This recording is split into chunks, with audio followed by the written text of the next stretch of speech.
Ahameniş ve Medler için çizdiğimiz tarih şemasını tamamladıktan sonra İran tarihinin bir sonraki büyük halkasına geçiyoruz. Partlar.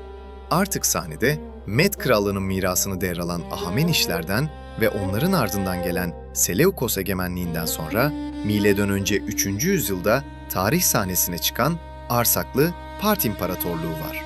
Bu bölümde hem Partların siyasi tarihini hem de Partça ile Zazacı arasındaki yapısal ve tarihsel ilişkileri birlikte ele alarak İran dünyasının doğu-batı ekseninde uzanan uzun sürekliliğini takip edeceğiz. Unutulmuş bir imparatorluk, yaşayan bir dil. Antik çağın büyük güçlerinden Part İmparatorluğu, bugün çoğu insan için neredeyse tamamen unutulmuş durumda.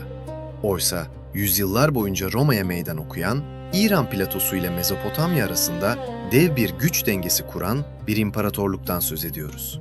Bu belgeselde Partların siyasi tarihine kısaca değinirken, asıl odak noktamız onların dili Partça ile günümüz Anadolu'sunda konuşulan Zazacı arasındaki yapısal ve tarihsel ilişki olacak. Partlar kimdi? Partlar, M.Ö. 247, M.Ö. 224 arasında İran ve Mezopotamya'ya hükmeden Arsaklı Hanedanı tarafından yönetilen büyük bir İrani imparatorluktu. Kurucu figür, Hazar'ın doğusundaki Parni Kabile Konfederasyonu'na bağlı bir lider olan Arsakes'ti. Parni, Seleukos egemenliğindeki Partya satraplığını ele geçirerek bağımsızlığını ilan etti ve böylece Arsaklı yani Part Devleti ortaya çıktı. İmparatorluğun merkezi çekirdeği Kuzeydoğu İran'daki Partya bölgesiydi. Zamanla Medya, Mezopotamya, Ermenistan ve İran platosunun geniş kesimleri Part egemenliği altına girdi. Partlar, özellikle Roma İmparatorluğu ve Han Çin'i arasında kalan İpek Yolu hattında askeri olduğu kadar ticari ve diplomatik bir güç odağı haline geldi. Part İmparatorluğu'nun coğrafyası ve siyasi tarihi. Partların yükselişi özellikle 1. Mitridates döneminde belirginleşti. Seleukoslardan Medya ve Mezopotamya'nın alınmasıyla egemenlik alanı Fırat'tan Afganistan ve Pakistan içlerine uzanan bir kuşağa dönüştü. Ktesifon ve Seleukeya gibi çift başkentli bir yapı hem İrani hem Helenistik mirası yansıtan kozmopolit şehir merkezleri ortaya çıkardı. Partlar, batıda Roma ile uzun süreli bir nüfuz mücadelesine girişti. M.Ö. 53'te Karhe yani Harran Muharebesi'nde Roma generali Crassus'un ordusunu atlı okçularla bozguna uğratmaları, onların askeri taktiklerini tüm Akdeniz dünyasına tanıtan bir dönüm noktası oldu. Ancak iç taht kavgaları, aristokrat büyük ailelerin güçlenmesi ve merkezi otoritenin zayıflaması imparatorluğun çözülmesini hızlandırdı. 224 yılında Pers kökenli Sasani Hanedanı'nın kurucusu Ardeşir, son Arsaklı kral Artabanus'u yenerek Part egemenliğine son verdi. Devlet, din ve toplumsal yapı. Part devleti, güçlü yerel beylerin ve büyük evlerin etkili olduğu, oldukça esnek ve desantralize bir feodal monarşiydi. Krallar her ne kadar kralların kralı unvanını taşısa da, şehirler ve sınır krallıkları büyük bir özellikle yönetiliyordu. İmparatorluğun dini yapısı heterojendi. İrani Zerdüşti gelenek, yerel Mezopotamya kültleri, Yunan tanrıları ve daha sonra Maniheizm gibi inançlar farklı bölgelerde yan yana var olabildi. Sosyal yaşamda göçebe atlı aristokrasi ile yerleşik ticaret burjuvazisi iç içeydi. Part atlı soyluları savaşta belirleyici rol oynarken Mezopotamya ve İran şehirlerinde tüccar sınıfı İpek yolu üzerinden geçen malları yönetiyordu. Sanatta, resmi ikonografi ve sikke tasarımında Ahameniş, İrani unsurlar ile Helenistik form dili birlikte kullanıldı. Bu durum, Partların hem yerel hem de küresel bir kültür politikası yürüttüğünü gösterir. Partça dili Pahlavanik. Partların saray ve idare dili genellikle Arsaki Pehlevicesi ya da Partça Pahlavanik olarak adlandırılır. Bu dil, İran dilleri içinde Kuzeybatı İrani gruba yerleştirilir. Yani coğrafi olarak doğuda olsa da yapısal olarak Zazaki, Gorani, Eski Azerice, Talişçe gibi dillerle aynı kümeye, Farsçadan ise daha farklı bir çizgiye sahiptir. Partça, Aramice kökenli, sağdan sola yazılan bir alfabe ile ifade edilir. Metinlerde Aramice logogramların yani Heterogramların kullanılması yazılan ile okunan arasında bir mesafe yaratır.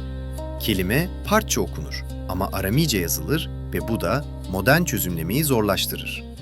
Dil, Kaya yazıtlarında, Maniheist dini metinlerde ve Sasani dönemi belgelerinde karşımıza çıkar. Böylece hem politik hem de dini literer bir taşıyıcı rol üstlenir. Zazaça'nın konumu. Kuzeybatı İrani bir dil. Kamera şimdi Anadolu'nun dağlık coğrafyasına dönüyor. Zaza dilinin konuşulduğu vadilere, köylere, şehirlere. Zazaca, bugün Doğu Anadolu'da yaşayan, Batı İran dilleri içinde Kuzeybatı İrani gruba yerleştirilen bir dil.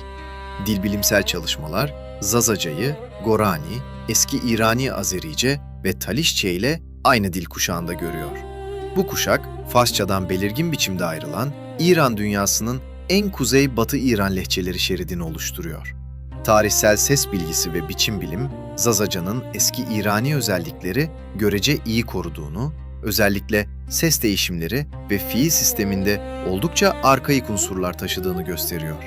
Bu yüzden Zazaca, Kuzeybatı İrani kümeyi anlamak için kilit bir modern veri olarak kabul ediliyor ve son yıllarda Part dünyasıyla bağlantılı bir partoid dil olarak tartışmaya açılıyor. 6. Zazaca-Partça ilişkisi. Yapısal yakınlık.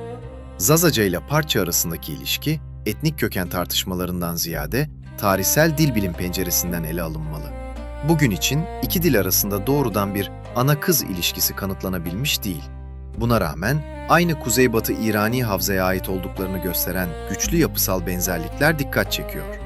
Bu benzerlikler arasında özellikle ergatif hizalanma eğilimleri, fiil sistemindeki ortak kökler ve belirli ses değişimlerinin aynı yönde işlemiş olması öne çıkıyor. Orta İran döneminde Partça ve bazı akraba dillerde görülen ergatif yapılara Zazaca'da da farklı derecelerde yansıyan bir sistemde rastlanması, iki dili aynı tipolojik aile içinde düşündürüyor. 7. Fiil kökleri ve yapı. Kerd, vaz, bır, dır. Fiil çekiminde ortaya çıkan paralellikler bu yakınlığı daha görünür kılıyor. Partça'da geçmiş zaman, fiilin geçmiş kökü üzerine gelen kişi ekleriyle kuruluyor. Kardem gibi formlarda kart kökü ve ekler birlikte işliyor. Zazaca'da da aynı kökün yaşadığını görüyoruz. Kerdo yaptı, kerdi yaptılar. Bu formlarda hem kök hem işlev açısından Partça ile omuz omuza duran bir yapı var. Benzer şekilde gelmek, görmek, demek gibi en temel fiillerde de aynı İrani kökler karşımıza çıkıyor. Partça, vaj, Zazaca, vaz, demek, söylemek. Partça, did, Zazaca, di, görmek, gördü. Partça, kart, Zazaca, kert. Zazaca'da özellikle bırnayen, dirnayen gibi fiiller kök artı ne, geçişli yapı ve kök artı i, geçişsiz yapı karşıtlığıyla Partça'daki geçişli, geçişsiz gövde sistemini hatırlatan bir mimari sergiliyor. Bu tür örnekler, partoid fiil sisteminin yaşayan uzantıları olarak yorumlanabilir. Ses değişimleri. Zazaca-Partça ilişkisinin bir başka yüzü de tarihsel ses değişimlerinde beliriyor.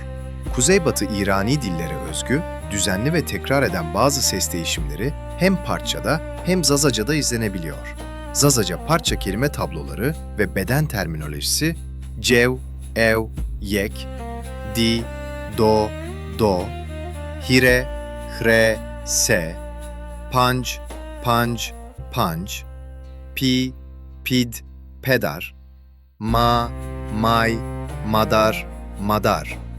Bu tür üçlü okumalar, Partça ile Zazaca arasındaki ortak İrani kökü, modern Farsça üzerinden de daha geniş Batı İrani bağlamın içine oturtmamıza imkan veriyor. Pahlav, Fahla hattı ve Anadolu'daki yer adları. Son olarak haritayı biraz uzaklaştırıp büyük çerçeveye bakıyoruz. Antik Partya bölgesinin adı Sasani ve erken İslam dönemlerinde Pahlav, Pahla, Fahla biçimlerine dönüşüyor. Rey, Hemedan, Nihavend ve Azerbaycan gibi bölgelere yayılan tarihsel coğrafi bir terime dönüşüyor. Ortaçağ İslam kaynaklarında geçen ehli fahla, pahla ifadesi tam da Kuzeybatı İrani lehçelerin konuşulduğu Part Pehlevi geleneğini sürdüren halklara işaret ediyor. Modern literatürde Zazaca, Gorani, Eski Azerice ve Talişçe bu Pahlav, Pehlevi kuşağın geç temsilcileri yani Partoid diller olarak değerlendiriliyor. Doğu Anadolu'daki Zaza sahasında görülen İrani kökenli yer adları özellikle An, Gan, Kan, Stan, Vart gibi ekler taşıyan toponimler, İran platosuyla Anadolu arasında paylaşılan ortak bir isimlendirme geleneğini hatırlatıyor. Haritanın bir yanında eski Pahlav bölgesi, diğer yanında Zaza coğrafyası. Aralarında yüzyıllara yayılan büyük bir İrani dil ve kültür sürekliliği. Bu bölümde Part İmparatorluğu'nun gölgesinde Zazaca ile Partça arasındaki köprüleri takip ettik. Sayılarda, fiil köklerinde, ses değişimlerinde ve tarihi adlarda gördüğümüz her küçük benzerlik aslında çok daha büyük bir hikayenin işaretleri. Zazaca üzerine yapılacak her yeni alan çalışması, her yeni metin çözümlemesi, Partça ile paylaşılan ortak mirası biraz daha görünür kılacak.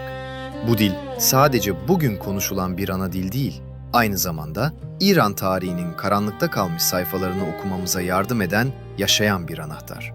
Bir sonraki belgeselde Partların ardından sahneye çıkan Sasanileri, yani İran dünyasının yeni imparatorluk dönemini anlatacağız. Eğer bu yolculuğu sürdürmek istersen videoyu beğenmeyi, kanala abone olmayı ve yeni bölümlerden haberdar olmak için bildirimleri açmayı unutma. Görüşmek üzere.